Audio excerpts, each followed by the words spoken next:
प्यारे दोस्तों, आज की कहानी बेहद खूबसूरत, दिलचस्प और चौंका देने वाली है।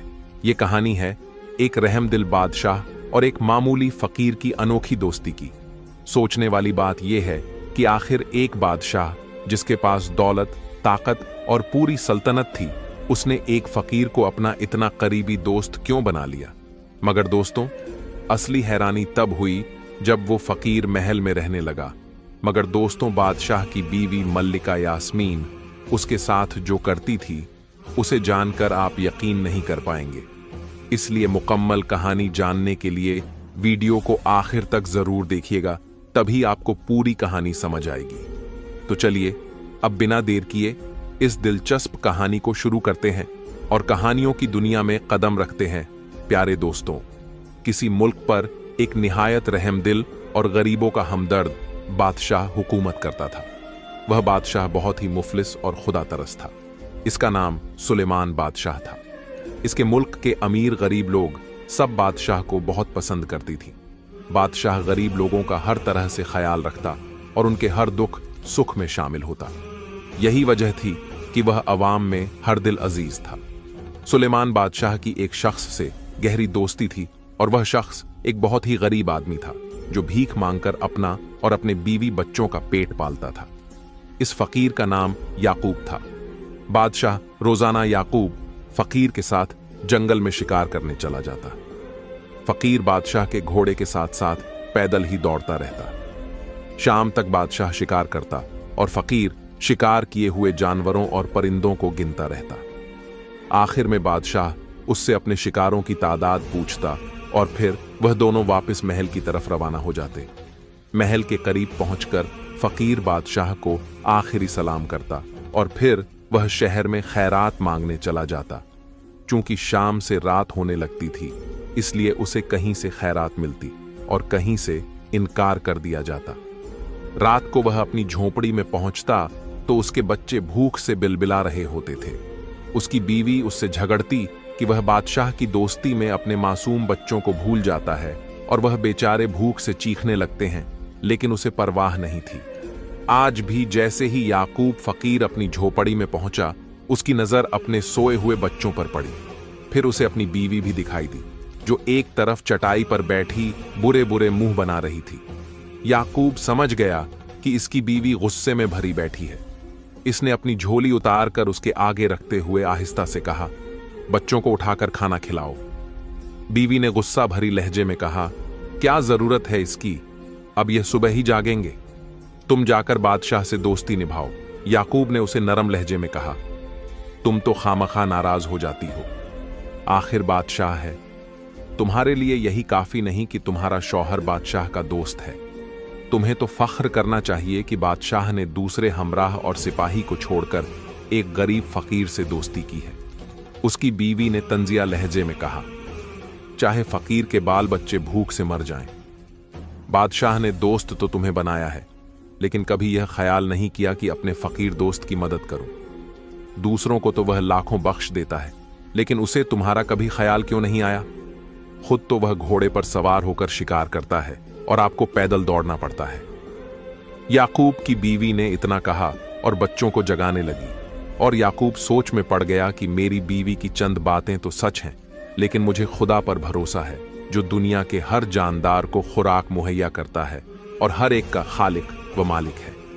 इत्तेफाक से उसी रात आसमान काले बादलों से ढक गया और फिर जल्दी जल्दी बारिश होने लगी। मूसलाधार बारिश और तेज हवा ने तूफानी शक्ल अख्तियार करने में देर नहीं लगाई। फकीर और उसकी बीवी बच्चे सब सो रहे थे। अचानक एक जोरदार धमाका हुआ और फकीर की आंख खुल गई। इसके बीवी बच्चे भी जाग पड़े। धमाका दरअसल फकीर की झोपड़ी की एक दीवार गिरने का था। सुबह तक बारिश होती रही और आखिरकार रुक गई। फकीर ने अपनी बीवी को लिया और फिर दीवार की मरम्मत करने लगा। उसकी बीवी इसका हाथ बटा रही थी। दोनों के हाथ कीचड़ से लथपथ हो रहे थे। थोड़ी ही देर बाद सुलेमान बादशाह घोड़े पर सवार होकर वहां पहुंच गया।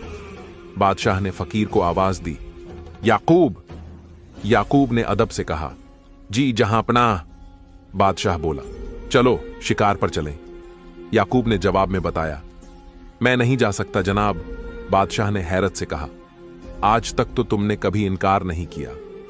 हाँ जहांपनाह, आज मुझे अक्ल आ गई है। मैं गरीब आदमी हूं, शाम को शिकार से वापस आता हूं और फिर भीख मांगने चला जाता हूं। मेरे बच्चे भूख से निढाल होकर भूखे ही सो जाते हैं। लेकिन आपकी क्या बात है, शिकार से वापस आकर ऐशो इशरत में मशगूल हो जाते हैं, कोई काम या मशक्कत नहीं करनी पड़ती। बादशाह के दिल पर याकूब की बातों ने बहुत असर किया और खुद उसकी आंखें भी आंसुओं से भर गईं। वह घोड़े से उतरा और याकूब के सामने जा खड़ा हुआ। दोस्त, मैं बहुत ही शर्मिंदा हूं। मैंने आज तक तुम्हारा ख्याल न किया, लेकिन तुमने हर मौके पर अपनी दोस्ती का हक अदा किया। तुम्हारी आज की बातों ने मेरी आंखें खोल दी हैं और मेरे जहन से एक तारीकी का पर्दा हट गया है। तुम बहुत अजीम हो, बहुत सब्र करने वाले हो। दोस्त, तुम मुझे माफ कर दो। बादशाह ने इतना कहते हुए याकूब के सामने हाथ जोड़ दिए। याकूब ने हैरत से बादशाह की बदलती हुई हालत देखी। फिर उसने बादशाह के हाथों को बुझा दिया और बोला, जहांपनाह, अजीम तो खुदा की जात है, मैं तो इसका अदना सा बंदा हूं। आप मुझे खामखा शर्मिंदा कर रहे हैं, बल्कि माफी तो मुझे मांगनी चाहिए कि मैंने आज आपके साथ शिकार पर जाने से इनकार कर दिया। बादशाह ने कहा, ओह याकूब, तुम कितने अक्लमंद और सब्र करने वाले इंसान हो। और याकूब को सीने से लगा लिया। फकीर की बीवी झोपड़ी की दीवार की ओट से यह सब कुछ देख रही थी। वह दोनों दोस्तों को देखकर मुस्कुराने लगी।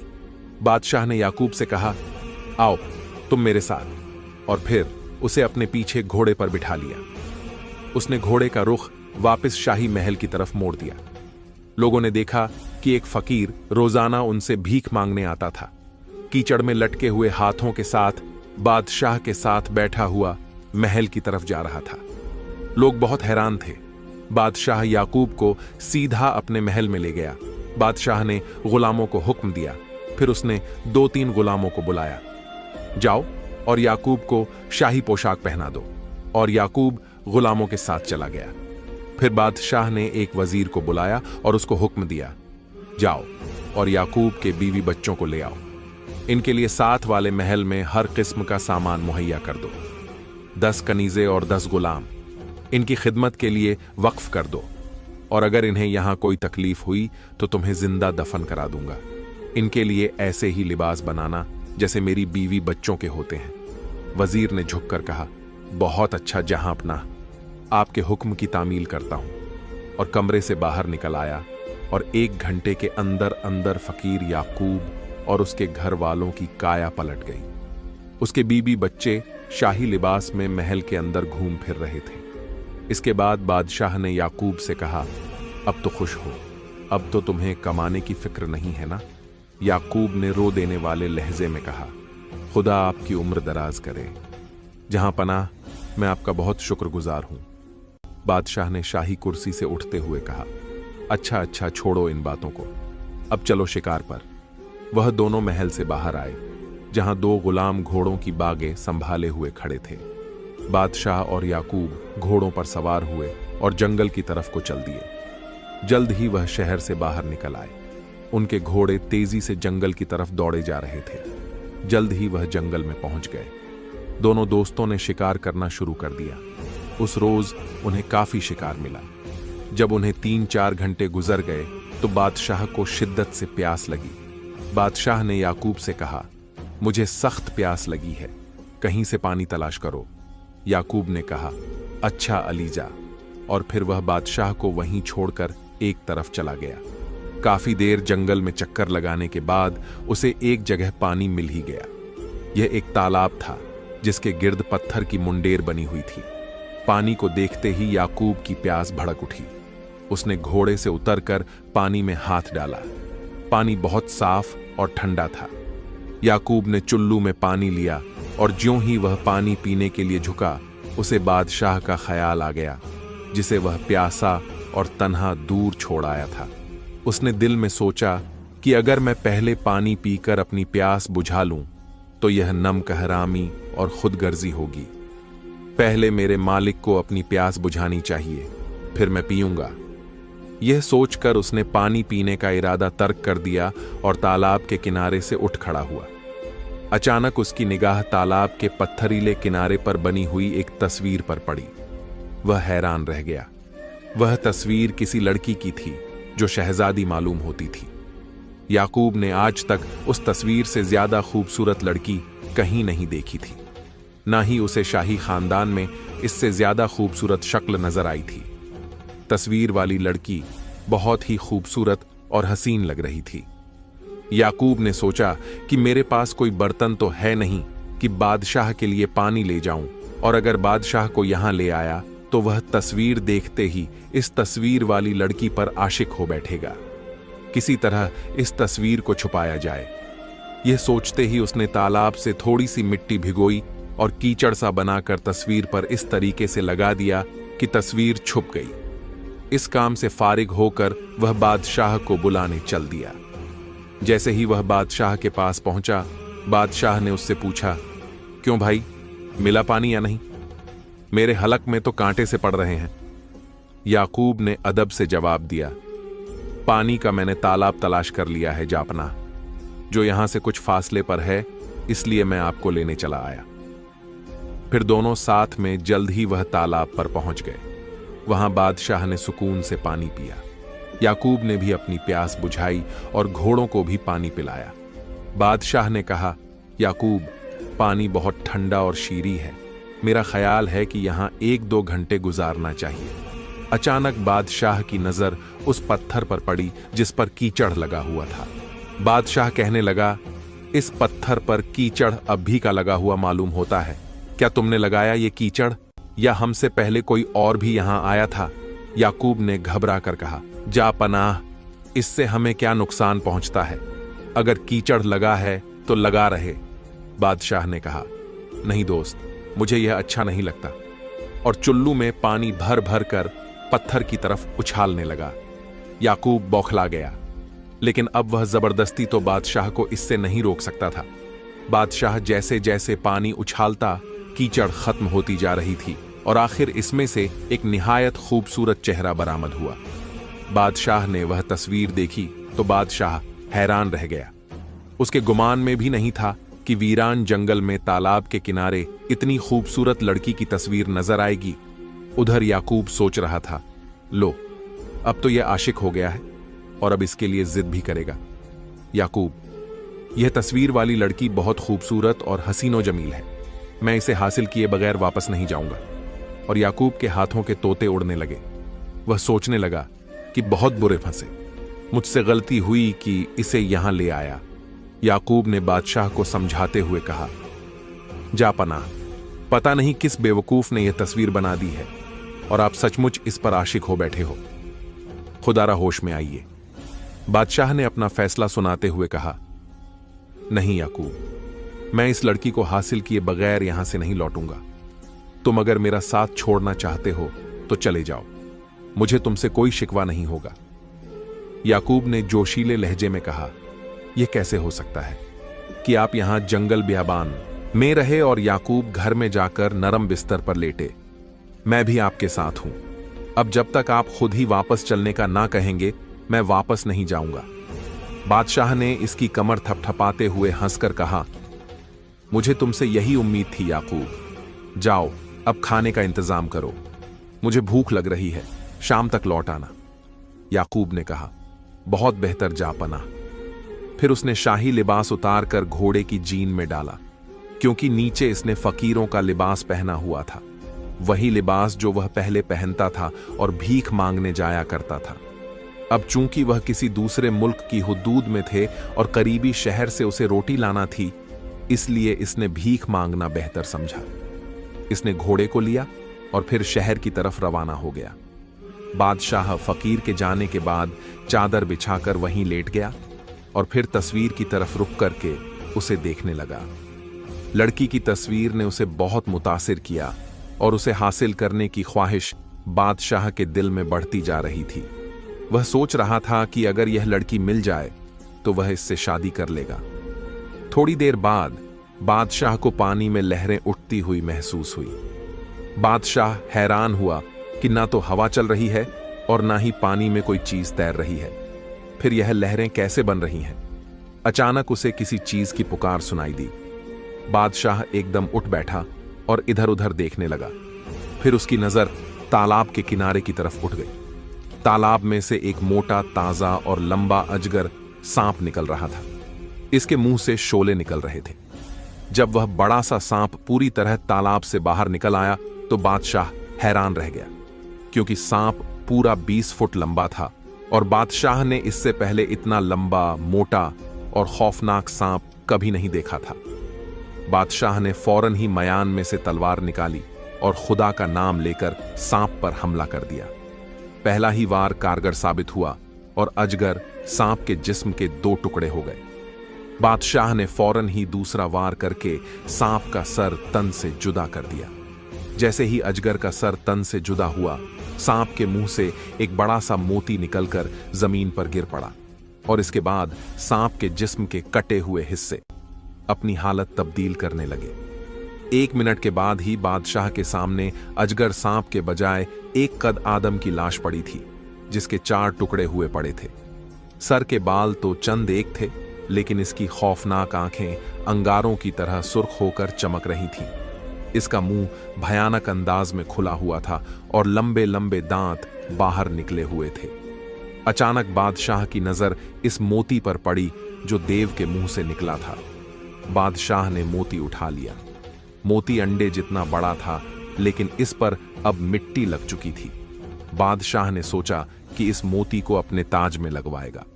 यह सोचकर वह तालाब के किनारे पर आ गया ताकि मोती धो ले। ज्यों ही उसने मोती को धोने के लिए पानी में डाला, वो उछल पड़ा। बात भी हैरत की ही थी, क्योंकि जैसे ही उसने पानी में मोती डाला, पानी वहीं से इधर उधर हट गया और अब उस जगह सीढ़ियां नजर आ रही थी। बादशाह बड़ा हैरान हुआ। बादशाह ने सोचा कि इस राज्य को भी हल कर लिया जाए। देखना चाहिए कि यह सीढ़ियां कहां जाती हैं। चुनांचे वह सीढ़ियों पर उतरने लगा। बादशाह समझ गया कि यह सिर्फ मोती की करामात है कि पानी रास्ते से खत्म होता जा रहा है। तकरीबन 20 सीढ़ियां उतरने के बाद बादशाह खुद को एक कमरे में पाकर बहुत हैरान हुआ।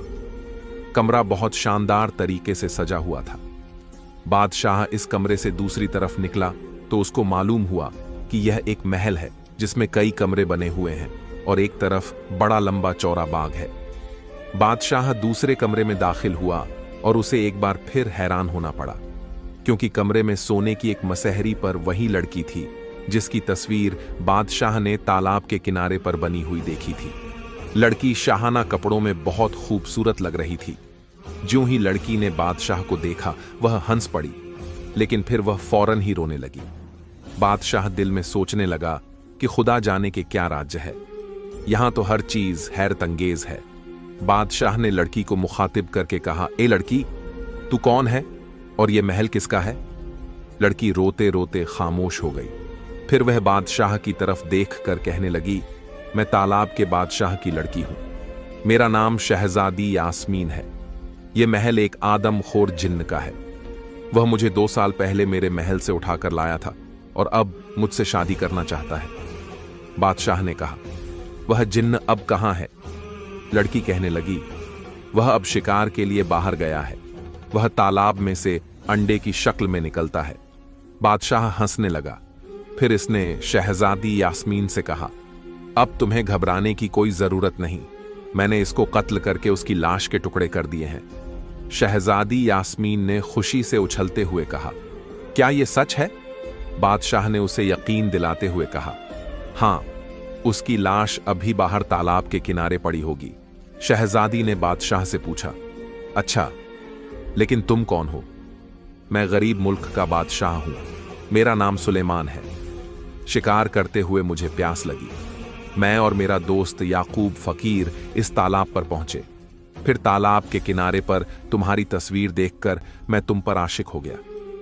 जब मैंने सांप को देखा तो उसे फौरन कत्ल कर दिया। इसके मुंह से मोती निकला, जिसकी वजह से मैं तुम्हारे पास पहुंचने में कामयाब हो गया। बादशाह मुस्कुराते हुए तमाम वाकयात बयान करने लगा। बादशाह महल से बाहर निकलकर तालाब के किनारे तलवार की मदद से एक गड्ढा खोदा और इसमें उस जिन्न की लाश दफन कर दी और ऊपर से उसने मिट्टी से बंद करके कब्र सी बना दी। अब इस काम से फारिग होकर बादशाह ने अपना घोड़ा पकड़ा और फिर तालाब में दाखिल हो गया। बादशाह दिल ही दिल में खुदा का शुक्र अदा कर रहा था कि उसकी इतनी जल्दी ख्वाहिश पूरी हो गई। वह शहजादी यास्मीन को पाकर खुद को दुनिया का खुशनसीब इंसान समझ रहा था। जब वह दोबारा महल में शहजादी यास्मीन के पास पहुंचा तो शहजादी ने उससे कहा, अब यहां से चल देना चाहिए, मैं अब आपके महल जाना चाहती हूं। बादशाह सलामत कहने लगा, मेरे दोस्त याकूब को आने दो, फिर यहां से जाने का फैसला किया जाएगा। और फिर वह सोने की तैयारी करने लगे, क्योंकि रात हो चुकी थी और बादशाह भी सारे दिन का थका हुआ था। दूसरी तरफ शाम के वक्त तक याकूब शहर में भीख मांगता रहा। इसके बाद वह वापस चल दिया। जहां तालाब के किनारे उसने बादशाह को छोड़ा था। जब वह तालाब पर पहुंचा तो अच्छा खासा अंधेरा फैल चुका था, लेकिन तालाब पर बादशाह को न पाकर याकूब के होश उड़ गए और वह सोचने लगा कि बादशाह कहां चला गया, क्योंकि उसका घोड़ा भी मौजूद नहीं था। इसने सोचा उसको आने में देर हो जाने की वजह से बादशाह उसकी तलाश में शहर की तरफ चल दिया हो। यह सोचकर वह वापस शहर जाने के लिए मुड़ा ही था कि उसकी नजर तालाब के किनारे बनी हुई कब्र पर पड़ी। कब्र देखकर उसके दिल को बड़ा सदमा हुआ, क्योंकि जब वह यहां आया था इस वक्त तो कब्र मौजूद नहीं थी और बादशाह भी वहीं था। लेकिन अब बादशाह गायब था और उसकी जगह सिर्फ कब्र मौजूद थी। वह सोचने लगा कि हो सकता है कि बादशाह को किसी ने कत्ल करके उसकी लाश को इस कब्र में दफना कर दिया हो। यह सोचकर याकूब फकीर ज़ारों कतार रोने लगा। अब वह कब्र से लिपटकर आंखें बंद करके रो रहा था और बादशाह को कत्ल करने वाले को बद्दुआ दे रहा था। रात देर तक वह कब्र से लिपटा रोता रहा। उसके बाद उसे नींद आ गई। जब सुबह उसकी आंख खुली, इसने उठकर नमाज पढ़ी और बादशाह के हक में अल्लाह ताला से दुआ मांगी। नमाज से फारिग होकर उसने फैसला किया कि अब वह घर वापस नहीं जाएगा और अपनी सारी उम्र यहां बादशाह की कब्र की पहरादारी करते हुए गुजार देगा। यह फैसला करने के बाद वह शहर की तरफ रवाना हो गया ताकि पेट भरने के लिए खैरात मांग ले। सुबह हुई। उधर तालाब के नीचे बादशाह और शहजादी यास्मीन बेदार हुए। नाश्ते से फारिग होने के बाद बादशाह ने शहजादी से कहा, आओ जरा बाहर चलें, सैर भी करेंगे और याकूब को भी ले आएंगे। बेचारे याकूब ने रात तालाब के किनारे ही गुजारी होगी। न जाने वह मेरे मुताल्लिक क्या सोचता होगा। शहजादी यास्मीन और बादशाह तालाब से बाहर आए, लेकिन याकूब का दूर दूर तक कोई पता न था। न जाने वह आया भी है या नहीं। बादशाह ने दिल में सोचा और फिर काफी देर तक वहीं सैर करते रहे। शहजादी यास्मीन ने बादशाह से पूछा, यह कब्र किसकी है और किसने बनाई है? बादशाह ने हंसते हुए कहा, यह उसी की कब्र है और मैंने इसे हमदर्दी के तौर पर दफना दिया है। शहजादी इसकी बात सुनकर मुस्कुराने लगी। थोड़ी देर बाद वह दोबारा तालाब के नीचे महल में पहुंच गए। शहजादी ने खुद ही खाना तैयार किया और फिर दोनों ने मिलकर खाना खाया। यह इत्तेफाक की बात थी या कुदरत का करिश्मा। जब भी बादशाह और शहजादी यास्मीन तालाब से बाहर निकलते, याकूब फकीर भीख मांगने शहर गया हुआ था। लेकिन बादशाह यह समझ रहा था कि याकूब उसको तलाश करने में नाकाम होकर वापस लौट गया होगा। इस बेचारे को क्या मालूम कि बादशाह तालाब के किनारे पर बनी हुई तस्वीर वाली शहजादी यास्मीन के साथ तालाब के नीचे आलीशान महल में मौजूद है। इस बात को पूरा हफ्ता गुजर गया। बादशाह और याकूब का कभी टकराव न हुआ। जब याकूब आता उस वक्त रात हो चुकी होती थी।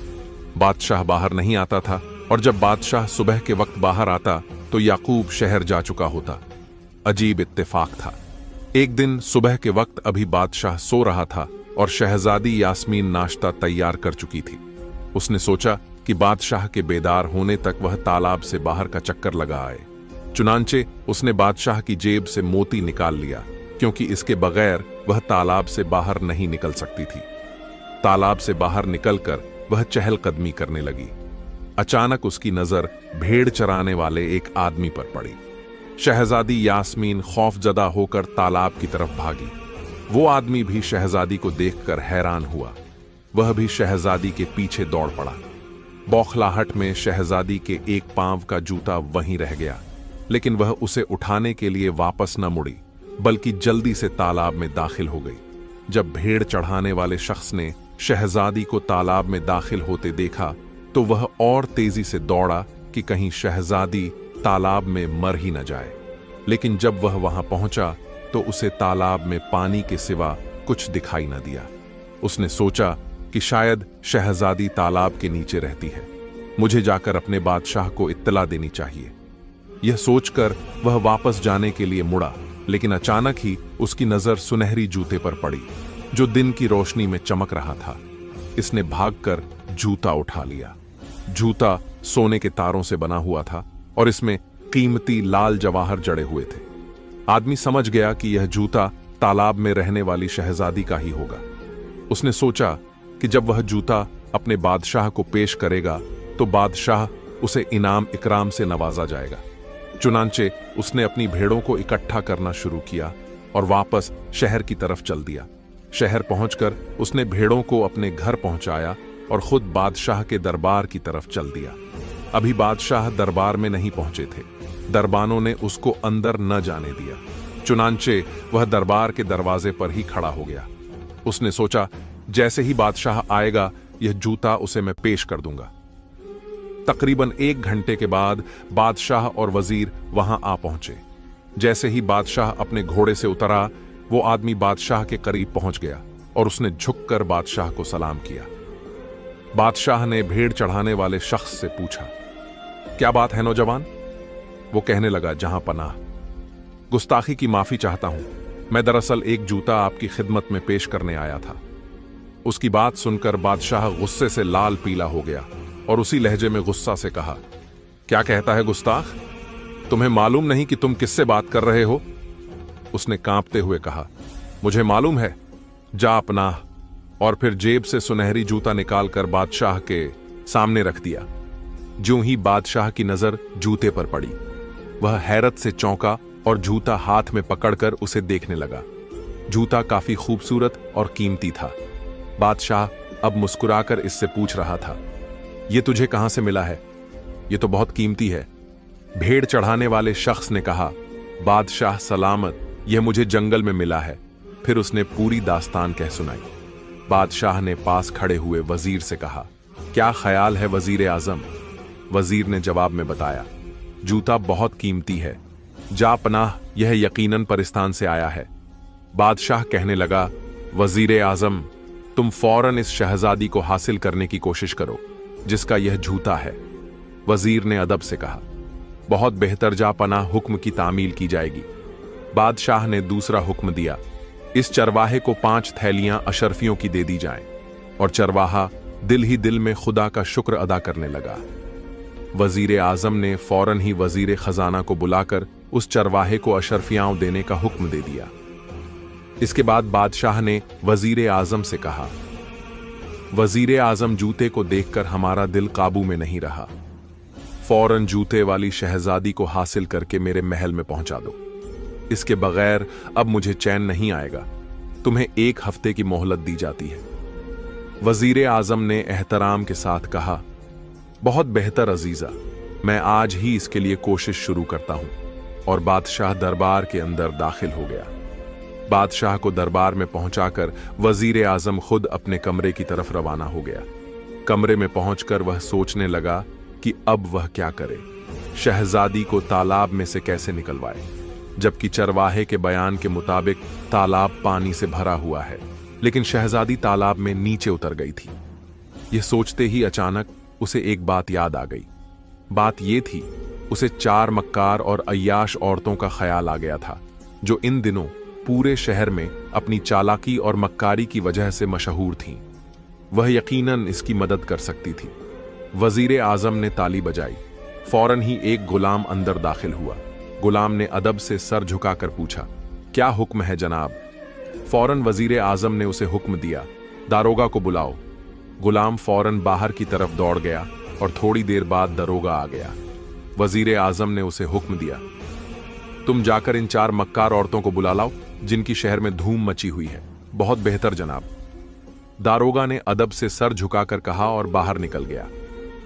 आधे घंटे के बाद दारोगा ने आकर कहा, हुजूर, चारों औरतें आ गई हैं। वजीर आजम ने कहा, इन्हें पेश करो। और दारोगा ने ताली बजाई। फौरन 2 सिपाही 4 हट्टी कट्टी बूढ़ी औरतों को लेकर अंदर दाखिल हुए और फिर उन्हें वहीं छोड़कर बाहर चले गए। वजीर आजम ने चारों का जायजा लिया। चारों औरतों के चेहरे और आंखों से अय्यारी और मक्कारी जाहिर हो रही थी। वह सब बूढ़ी लेकिन तजुर्बेकार नजर आ रही थी। वजीर आजम ने सरसरी तौर पर जायजा लिया और फिर एक से मुखातिब हुआ। तुम्हारा नाम क्या है और तुम क्या काम कर सकती हो? औरत ने जवाब दिया, मेरा नाम जोहरा है और मैं बिगड़े हुए काम संवारने में माहिर हूं। वजीर आजम ने दूसरी को इशारा किया, तुम बताओ।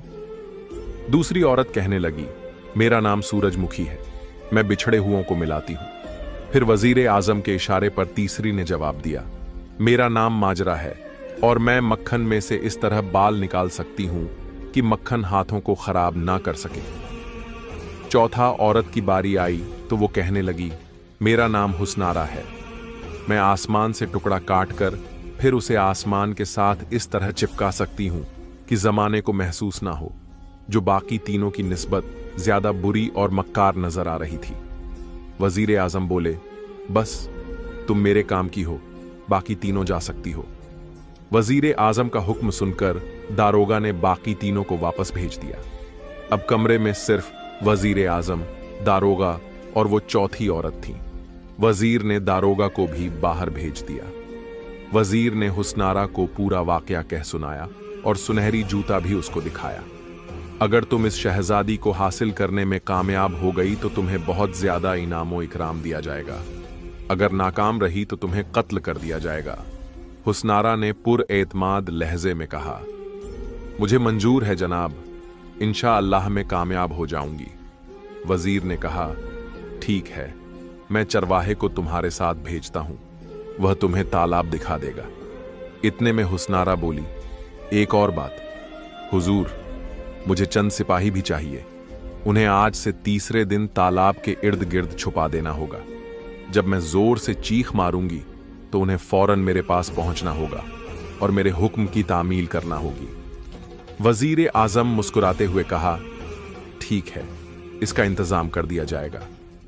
बस फिर आप इस चरवाहे को बुलवाइए, मैं अभी रवाना होना चाहती हूं। चरवाहा अभी तक वजीर आजम के महल में ही मौजूद था। वजीर ने उसे बुलवाकर बूढ़ी औरत के साथ जाने का हुक्म दिया।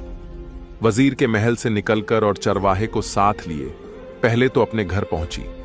वहां इसने हाजियों जैसा लिबास पहना, 4-5 दासियां गले में डाली और हाथ में एक छड़ी पकड़कर चरवाहे के साथ चल दी। अब दोपहर हो रही थी। चलते चलते उन्हें आधा घंटा गुजर गया और फिर वह जंगल में तालाब पर पहुंच गए। तालाब के किनारे कब्र देखकर मक्कार ने सोचा कि यह कब्र भी उसको काम में मदद देगी। इसने चरवाहे को वापस भेज दिया और खुद कब्र के नजदीक चादर बिछाकर इस पर बैठ गई। इसने मोटे मोटे दानों वाली तस्बीह हाथ में ले ली और दाने फेरने लगी। दूसरी तरफ सुलेमान बादशाह और बानो शहजादी वापस चलने का कहती तो बादशाह टाल जाता। उसे याकूब का इंतजार था। उसे यकीन था कि याकूब वतन वापस नहीं गया और एक न एक दिन दोनों की मुलाकात जरूर होगी। दोपहर का खाना खाने के बाद बादशाह ने शहजादी बानो से कहा, शहजादी अब चलो, बाहर की सैर कराएं और याकूब को भी देखेंगे कि वह आया है कि नहीं। शहजादी तैयार हो गई। बादशाह ने मोती जेब से निकालकर हाथ में ले लिया और फिर दोनों तालाब से बाहर निकल आए। जब वह बाहर आए तो उन्हें एक बुढ़िया औरत नजर आई जो कब्र के करीब बैठी तस्बीह पढ़ रही थी। बादशाह और शहजादी बानो उसके करीब पहुंच गए। बादशाह ने बुढ़िया से पूछा, ए बुढ़िया, तू कौन है और यहां क्यों आई है? वो मक्कार औरत कहने लगी, बेटे, मैंने 7 हज किए हैं और अब बकिया जिंदगी यादें इलाही में गुजारने इस जंगल में आ गई हूं। बादशाह ने पूछा, यहां तूने किसी फकीर को तो नहीं देखा? बूढ़ी कहने लगी, नहीं, मैं तो अभी यहां आई हूं। बूढ़ी औरत ने बादशाह से पूछा, लेकिन तुम इस तालाब में कैसे रहते हो? शहजादी यास्मीन ने जवाब दिया, हमारा तालाब के नीचे महल है, हम वहीं रहते हैं।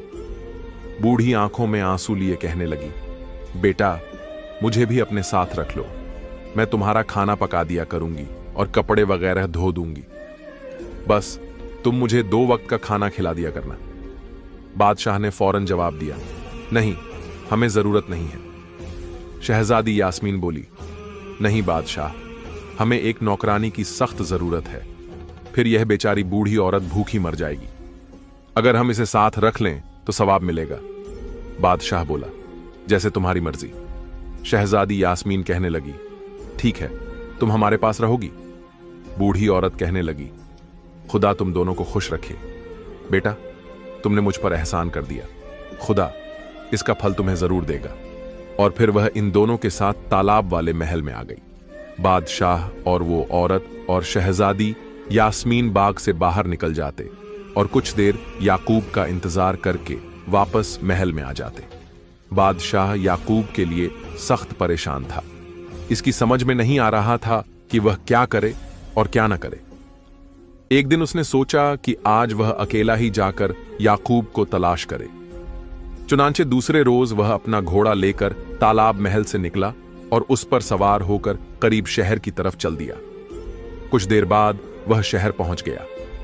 अब वह बाजार से गुजरने वाले गरीब और फकीर को गौर से देखता जा रहा था, लेकिन उसे याकूब कहीं नजर नहीं आया।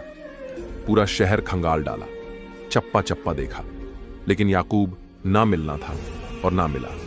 थकन के मारे बादशाह का बुरा हाल हो गया और भूख भी खासी चमक उठी थी। बादशाह ने वहीं खाना खाया। याकूब की तलाश में बादशाह काफी थक गया था और वैसे भी अब दोपहर होने वाली थी। चुनांचे वह वापस जंगल की तरफ चल दिया और इधर उस मक्कार औरत को शहजादी के यहां रहते हुए आज तीसरा दिन था और मंसूबे के मुताबिक इसने आज ही शहजादी यास्मीन को यहां से निकाल ले जाना था। लेकिन आज फिर बादशाह सुबह ही से याकूब की तलाश में गया हुआ था। शहजादी यास्मीन और वो औरत भी महल में बैठी आपस में बातें कर रही थीं। दोपहर हो चुकी थी और बादशाह के आने का वक्त हो चुका था। चुनांचे शहजादी यास्मीन ने बूढ़ी से कहा, वह दस्तरखान बिछाकर खाना लगा दे।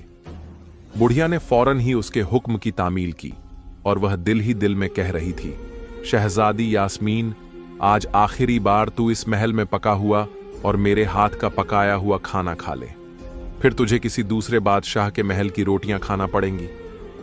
थोड़ी देर बाद बादशाह वापस आ गया। उसने घोड़ा बूढ़ी के हवाले किया और खुद शहजादी यास्मीन के करीब आ गया। शहजादी समझ गई कि बादशाह को आज भी नाकामी हुई है, इसलिए इसने मजीद कुछ पूछना बेकार ही समझा। दोनों ने मिलकर खाना खाया।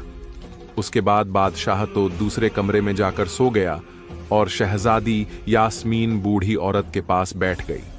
मक्कार बूढ़ी को मौका मिला तो उसने शहजादी यास्मीन को बड़े प्यार से कहा, बेटी, आज तो मेरा दिल बहुत घबरा रहा है, चलो बाहर की सैर कराएं। शहजादी यास्मीन ने कहा, चलो, मैं भी तैयार हूं। और फिर शहजादी यास्मीन जाकर सोए हुए बादशाह की जेब से जादुई मोती निकाल लाई। बुढ़िया और शहजादी तालाब से निकलने वाले रास्ते की तरफ बढ़ी। बुढ़िया ने कहा, बेटी, आज तो मोती मुझे दे दो, मैं भी देखना चाहती हूं कि इससे कैसे बाहर निकला जा सकता है। शहजादी यास्मीन ने मोती बुढ़िया को दे दिया। फिर वह दोनों तालाब से बाहर निकल आई और सैर करने लगी। अचानक बुढ़िया के मुंह से एक जोरदार चीख निकली। शहजादी ने मुड़कर जल्दी से बुढ़िया की तरफ देखा। ये बुढ़िया को यकायक क्या हो गया, लेकिन फौरन ही उसे दूसरी तरफ देखना पड़ा, जहां से 4 सिपाही हाथ में तलवारें लिए उसकी तरफ बढ़ रहे थे। शहजादी के मुंह से चीख निकली और वह तेजी से तालाब की तरफ भागी, लेकिन बुढ़िया ने उसे पकड़ लिया। इतनी देर में सिपाही इसके करीब पहुंच चुके थे। उन्होंने शहजादी को पकड़ लिया। शहजादी बानों ने चीख कर कहा, बचाओ बचाओ, लेकिन उस वक्त वहां इनके अलावा कोई और न था जो शहजादी यास्मीन की मदद करता। सिपाहियों ने जल्दी से शहजादी को एक घोड़े पर डाला। एक खाली घोड़े पर वो बुढ़िया भी सवार हुई और फिर वह काफिला शहर की तरफ जाने लगा। शहजादी ने भाग निकलने की काफी कोशिश की, लेकिन उसके हाथ बंधे हुए थे और 2 सिपाहियों की तलवारें उसके जिस्म की तरफ उठी हुई थीं। इस सूरत में वह भाग नहीं सकती थी। चुनांचे शहजादी ने सिर्फ आंसू ही बहाने से काम लिया। सिपाही और बुढ़िया उसे लिए तेजी से शहर की तरफ चले जा रहे थे और वह मजबूर और बेबस थी। वह बहुत जल्द शहर पहुंच गए। वजीर आजम और बादशाह उनका बड़ी बेचैनी से इंतजार कर रहे थे। एक सिपाही ने महल के अंदर इत्तला भिजवाई तो उन्हें फौरन वहां तलब कर लिया गया। बादशाह ने जब शहजादी यास्मीन को देखा तो वह देखता ही रह गया। उसे शहजादी यास्मीन बहुत खूबसूरत और हसीन लग रही थी और उसके हुस्न ने बादशाह को काफी मुतासिर किया। वह बहुत खुश हुआ। बादशाह ने मक्कार औरत जो अनजान बनी हुई थी उसको 5000 अशरफियां इनाम में दी और वह इनाम लेकर चली गई। मल्लिका भी उसके पास था। अब बादशाह ने वजीर आजम से कहा, तुम अब आराम करो, मैं शहजादी से अकेले में बात करना चाहता हूं। वजीर आजम ने कहा, जो हुक्म। बादशाह सलामत और मुस्कुराकर बाहर निकल गया। अब बादशाह शहजादी से मुखातिब हुआ। बादशाह ने शहजादी से मुस्कुराकर पूछा, क्या तुम यहां आकर खुश नहीं हो? शहजादी ने जोशीले लहजे में कहा, बिल्कुल नहीं। बादशाह ने कहा, कोई बात नहीं, जल्द ही खुश हो जाओगी। मैं तुमसे शादी करना चाहता हूं। शहजादी ने कड़कते हुए कहा, हरगिज नहीं, मैं इस पर मौत को तरजीह दूंगी। बादशाह ने गरज कर कहा, आहिस्ता बोल गुस्ताख लड़की, तुम्हें मालूम नहीं कि मैं कौन हूं? शहजादी ने गुस्से में आकर कहा, मैं जानती हूं मगरूर बादशाह, लेकिन मैं तुमसे हरगिज शादी नहीं करूंगी। यह मेरा आखिरी फैसला है। बादशाह ने पूछा, क्या तुम शादीशुदा हो? शहजादी कहने लगी, हां, मैं तुम्हारे साथ वाले दूसरे मुल्क के बादशाह की मल्लिका हूं और वह जल्द मुझे आजाद कराने के लिए तुम पर हमला कर देगा। यह तुम भी जानते हो कि उस मुल्क की फौज कितनी ताकतवर और जंगजू है। शहजादी ने उसे डराते हुए कहा। बादशाह बोला, मैं सिर्फ एक शर्त पर 1 माह के लिए शादी का फैसला मुलतवी कर सकता हूं। शहजादी ने पूछा, वह क्या शर्त है?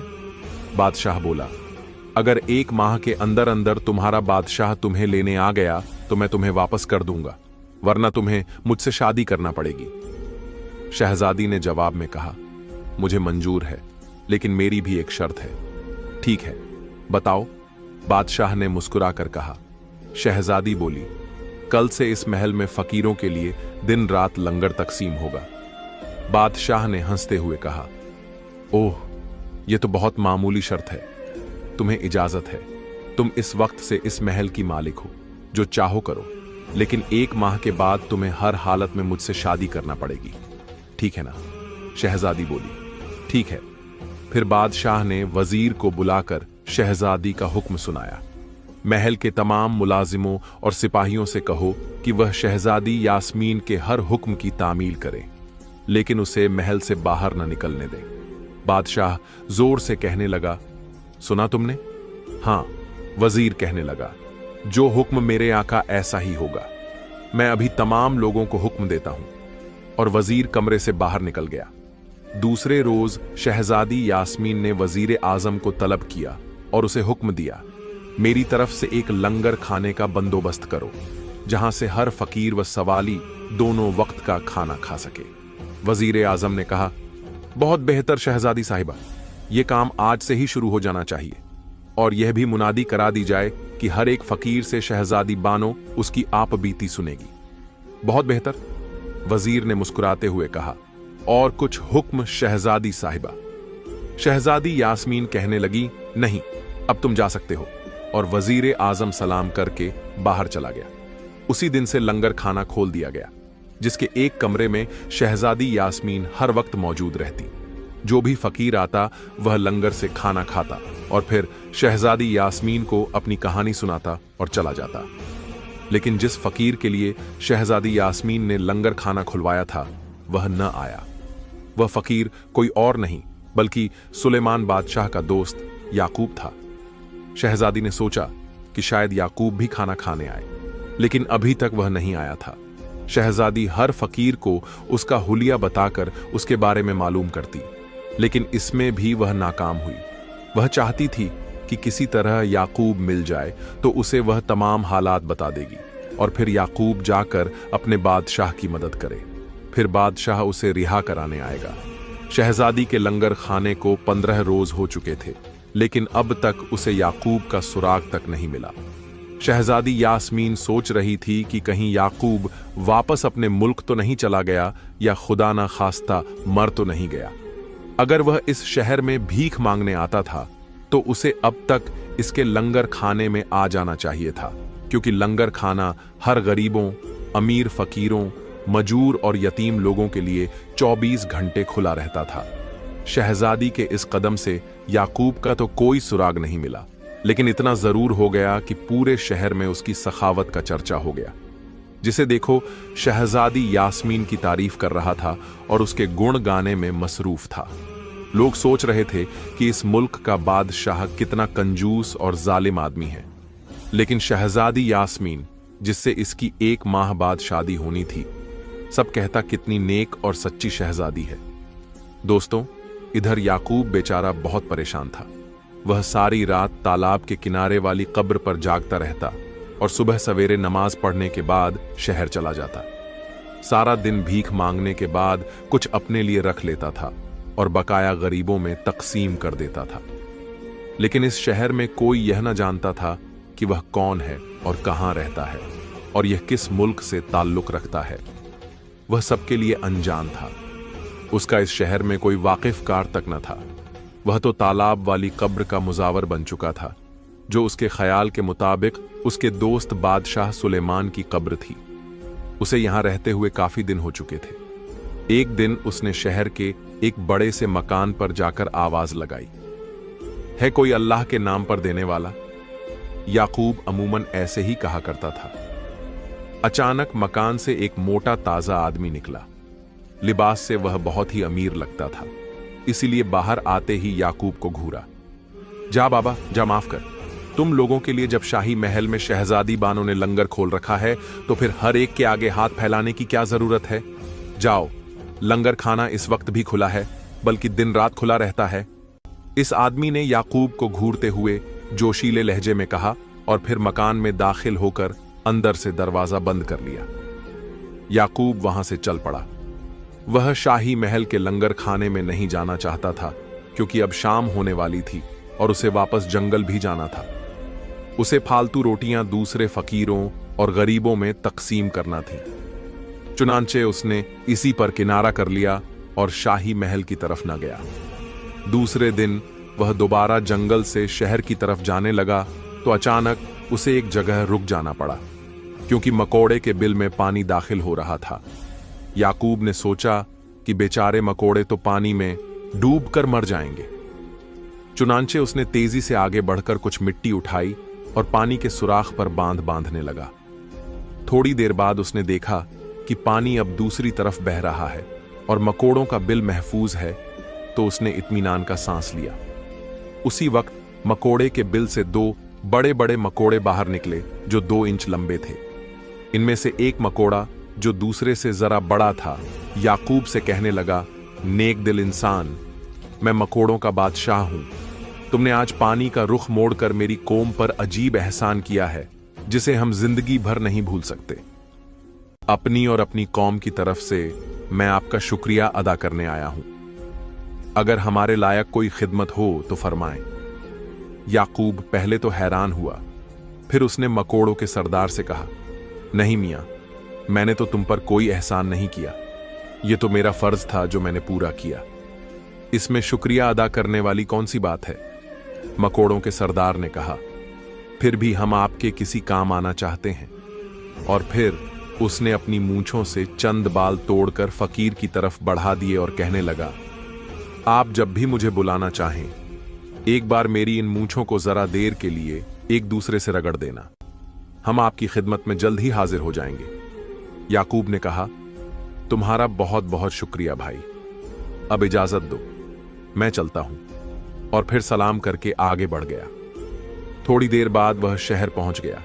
अचानक उसकी नजर एक बिल्ली पर पड़ी। वह बिल्ली चूहों के बिल के पास छुपी बैठी थी। ज्यों ही बिल में से किस्मत का मारा कोई चूहा बाहर निकलता, बिल्ली फौरन उस पर हमला कर देती और चंद लम्हों में उसे हड़प कर खा जाती। याकूब ने जब बिल्ली की यह कारस्तानी देखी तो उसे चूहों पर रहम आ गया और साथ ही बिल्ली पर गुस्सा भी। वह गुस्से में तेजी से आगे बढ़ा और इससे पहले कि बिल्ली उसे देख पाती, याकूब ने हाथ में पकड़ी हुई पतली सी छड़ी उसकी कमर पर रसीद कर दी। बिल्ली फौरन ही चीखती चिल्लाती हुई और म्याऊं म्याऊं करती हुई वहां से भाग निकली और फिर मुड़कर वापस नहीं आई। जब याकूब ने बिल्ली को भगाया तो चूहों के बिल में से एक चूहा देख रहा था। वह बिल्ली के चले जाने से बहुत खुश हुआ और फौरन दोबारा बिल में चला गया। जब वह दोबारा बिल में से निकला तो अकेला नहीं था, उसके साथ एक बहुत ही मोटा, ताजा और लंबा चूहा था जो तकरीबन 1.5 फीट का था। दोनों चूहों ने याकूब को सलाम किया। याकूब ने सलाम का जवाब दिया तो बड़े चूहे ने कहा, ए रहमदिल इंसान, तुमने आज हमें बिल्ली की कुर्बानी चढ़ते हुए बचा लिया है, जिसके लिए हम तुम्हारे शुक्रगुजार हैं।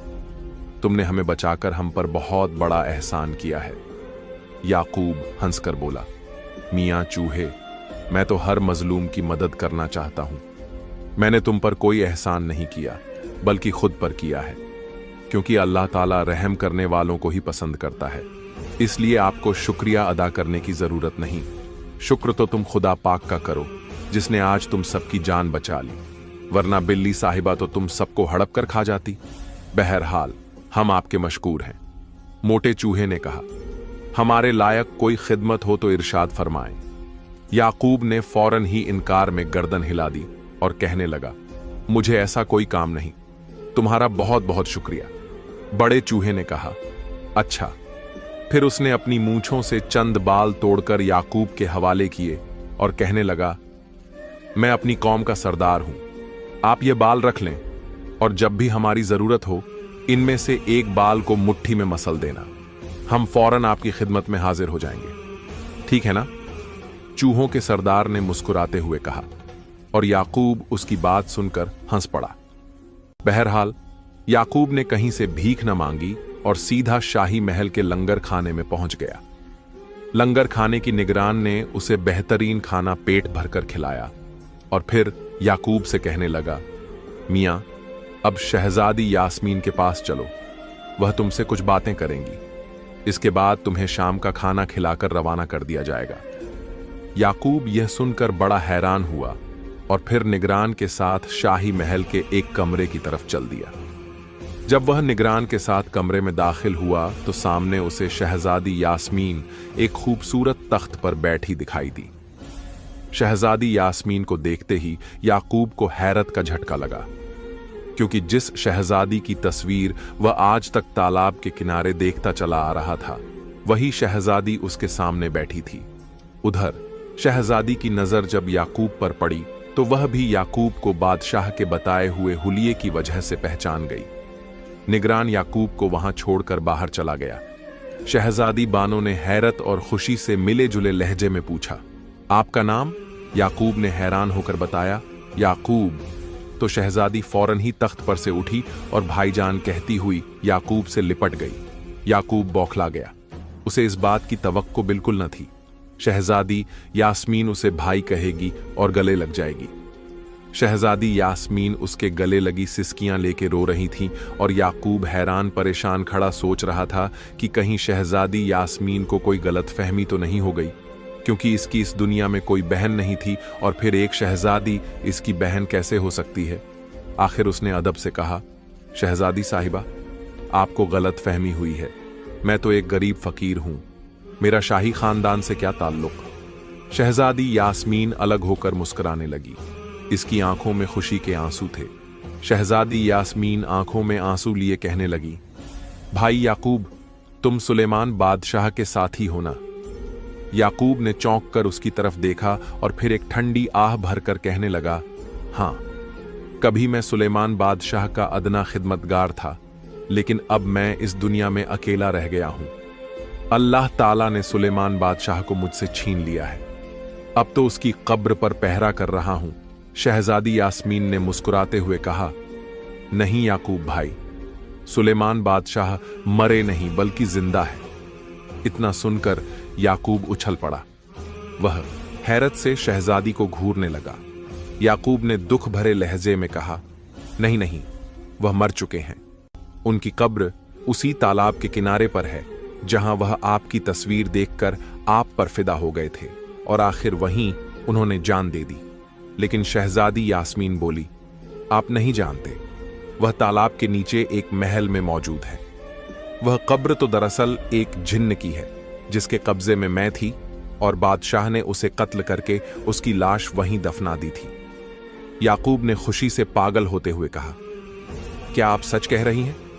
शहजादी बानो बोली, हां, मैं सच कह रही हूं। मैं तुम्हें पूरी कहानी सुनाती हूं। फिर शहजादी यास्मीन ने शुरू से लेकर आखिर तक के वाकयात याकूब को सुना डाले।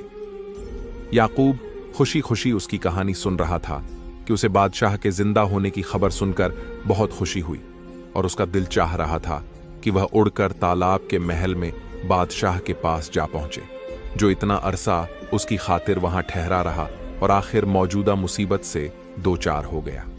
जब शहजादी यास्मीन अपनी कहानी खत्म कर चुकी तो याकूब ने अपने वाकयात बयान किए। शहजादी यास्मीन ने फिक्रमंद लहजे में कहा, अब बादशाह को कैसे वहां से निकाला जाए? याकूब कहने लगा, अल्लाह भला करेगा, वह मोती अब है कहां? शहजादी यास्मीन कहने लगी, वह उसी मक्कार और बूढ़ी औरत के पास है। याकूब ने उठते हुए कहा, अच्छा, मैं अब जाकर उसे तलाश करता हूं और मोती हासिल करने की कोशिश करूंगा, चाहे मुझे इस मक्कार औरत को कत्ल ही क्यों ना करना पड़े। और फिर शहजादी को सलाम करके याकूब वहां से चला आया।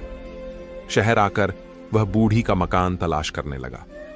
काफी देर फिरने और जुस्तजू करने के बाद उसने बूढ़ी का मकान ढूंढ ही निकाला। उसने दरवाजे पर जाकर आवाज लगाई, कुछ अल्लाह के नाम पर दे दे बीबी। चंद मिनट के बाद वह मकान वाली यानी वही बुढ़िया जिसने ये सब काम को अंजाम दिया था दरवाजे पर आई। याकूब ने देखा कि वह वही औरत है जिसके मुताल्लिक शहजादी यास्मीन ने बताया था। इस वक्त बुढ़िया के गले में वो मोती एक डोरी के साथ लटका हुआ था। बूढ़ी झुककर याकूब का कांसे में रोटी डालने लगी तो याकूब ने कहा, बीबी, अल्लाह के नाम पर देना है तो यह मोती दे दो। बूढ़ी ने जब यह सुना तो उसका चेहरा गुस्से से सुर्ख हो गया। वह गुस्से में आकर याकूब को गालियां देने लगी। फिर उसने तेजी से दरवाजा बंद कर लिया। याकूब भी गालियां सुनकर गुस्से में आने के बजाय मुस्कुराता हुआ एक तरफ चल दिया। अब शाम होने वाली थी। इसने एक खुली जगह जाकर चूहों के सरदार की मूंछों का एक बाल निकाला और फिर उसे हाथ के मुट्ठी में लेके मसलने लगा। अभी उसे बाल गर्म करते हुए 1 ही मिनट गुजरा था कि अचानक कहीं से चूहों का सरदार निकलकर उसके सामने आ पहुंच गया और कहने लगा, कहिए जनाब, बंदा हाजिर है। याकूब ने सारा माजरा उसे कह सुनाया और कहा, मैं किसी तरह वह मोती हासिल करना चाहता हूं। चूहों के सरदार ने कहा, आज रात मोती आपको मिल जाएगा, आप फिक्र न करें, मैं अभी बंदोबस्त कर देता हूं। फिर उसने वहीं खड़े खड़े 3 बार चीख मारी। 1 मिनट के बाद एक तरफ से 15 मोटे ताजे चूहे निकलकर इनके पास पहुंच गए। भाइयों चूहों के सरदार ने उनको मुखातिब किया और फिर तमाम हाल बताकर उन्हें मोती हासिल करने का हुक्म दिया। सरदार का हुक्म सुनकर वह सब चूहे बुढ़िया के मकान की तरफ हो लिए। दौड़ते दौड़ते वह बुढ़िया के मकान पर पहुंच गए। मकान के अंदर घुस गए। वो औरत एक कमरे में पड़ी सो रही थी। जब चूहों ने देखा कि औरत ने मोती कहीं छुपा दिया होगा, चुनांचे वह तीनों कमरों में मोतियों की तलाश करने लगे। चूहों ने मकान में मौजूद एक एक चीज देख डाली। कपड़ों को कुतर कुतर कर उनका सत्यानाश कर दिया। फिर लिफाफों को भी अपने नुकीले दांतों से कुतर डाला कि कहीं किसी लिफाफा में ही न छुपा दिया हो। घर के डिब्बों में सुराख कर दिए। लोहे की पतली पतली चादरों से बने हुए ट्रंक और चमड़े के सूटकेसों तक को काट डाला, लेकिन उन्हें कहीं मोती न मिला। उन्होंने बुढ़िया के पहने हुए कपड़ों की तलाशी भी ले डाली, मगर बेसूद नाकाम रहे। इन चूहों में एक चूहा काना और एक गंजा था। वह दोनों ज़हीन और शरारती थे। इन दोनों ने मिलकर सोचा, कहीं यह मक्कार औरत यह मोती अपने मुंह में छुपा कर न सो रही हो। चुनांचे दोनों ने फैसला किया कि एक चूहा उनकी नाक में दम दाखिल करेगा। इस तरह बुढ़िया का मुंह खुल जाएगा और अगर इसमें मोती हुआ तो दूसरा फौरन ही निकाल लेगा।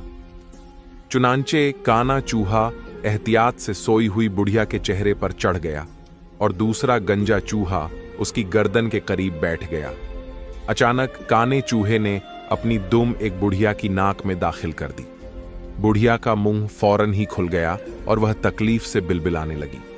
गंजे ने जब इसके खुले हुए मुंह में मोती देखा तो इसने फौरन ही झपट्टा मारा और मोती उठाकर मुंह में डाल लिया। फिर इसने जल्दी से बूढ़ी की जबान को भी काट डाला और छलांग लगाकर चारपाई से नीचे उतर गया। जब काने चूहे ने देखा कि काम हो गया है तो उसने बुढ़िया औरत की नाक को तेजी से कुतरा और फिर नीचे छलांग लगा दी। बूढ़ी औरत लाठी लेकर उनकी तरफ चीखती हुई भागी, लेकिन वह चूहों से ज्यादा तेज तो नहीं थी। फिर उसकी जुबान और नाक भी जख्मी थी।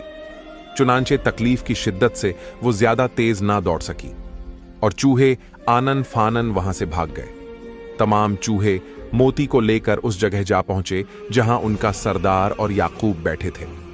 चूहों का सरदार ने बेताबी से पूछा, क्या हुआ, जल्दी बताओ। कामयाबी मिल गई सरदार, हम कामयाब लौटे हैं। कमबख्त बुढ़िया ने मोती को अपने मुंह में छुपा रखा था। गंजे चूहे ने मोती सरदार को देते हुए कहा, ये लीजिए मोती। याकूब मोती पाकर बहुत खुश हुआ। चूहों ने याकूब से कहा, हमें जाने की इजाजत दीजिए। फिर याकूब ने चूहों से कहा, ठीक है मेरे दोस्तों, तुम्हारा बहुत बहुत शुक्रिया। फिर याकूब वो सोच रहा था कि अब वो अपने आका और दोस्त को दोबारा देख सकेगा। अब मुझे जल्दी से तालाब की तरफ रवाना हो जाना चाहिए। उधर सुलेमान बादशाह बेचैनी से तालाब की महल में जिंदगी के दिन गुजार रहा था। शहजादी यास्मीन और बुढ़िया को गायब हुए 16 से 17 दिन हो चुके थे और इन तमाम दिनों में बादशाह को किसी वक्त भी चैन न था। वह हर वक्त उदास और परेशान रहता। पहले तो उसका दोस्त याकूब जुदा हुआ और अब शहजादी यास्मीन भी न जाने कहां चली गई। उसे समझ नहीं आ रही थी कि शहजादी खुद गई है या कोई उसे जबरदस्ती उठाकर ले गया। बादशाह सोच रहा था, क्या वह सारी उम्र इसी महल में गुजारेगा, क्योंकि उसके पास वो मोती भी नहीं जिससे वह तालाब से बाहर निकल सकता। गुज़िश्ता रातों की तरह उस रात भी उसे नींद न आ सकी और वह सोच में मसरूफ रहा। दूसरी तरफ जब याकूब खुशी से जल्दी जल्दी तालाब पर पहुंचा और उसने मोती पानी में डाला तो पानी एक तरफ हटने लगा और उसकी जगह सीढ़ियां नजर आने लगी। याकूब बहुत हैरान हुआ। वह सीढ़ियां तय करके नीचे महल में पहुंच गया और फिर आलीशान महल को देखकर उसकी आंखें फटी की फटी रह गईं। लेकिन उसे अपने दोस्त बादशाह सुलेमान से मिलने की जल्दी थी। चुनांचे वह महल का एक एक कमरा देखने लगा। चौथे कमरे में उसे एक आदमी पलंग पर लेटा हुआ दिखाई दिया।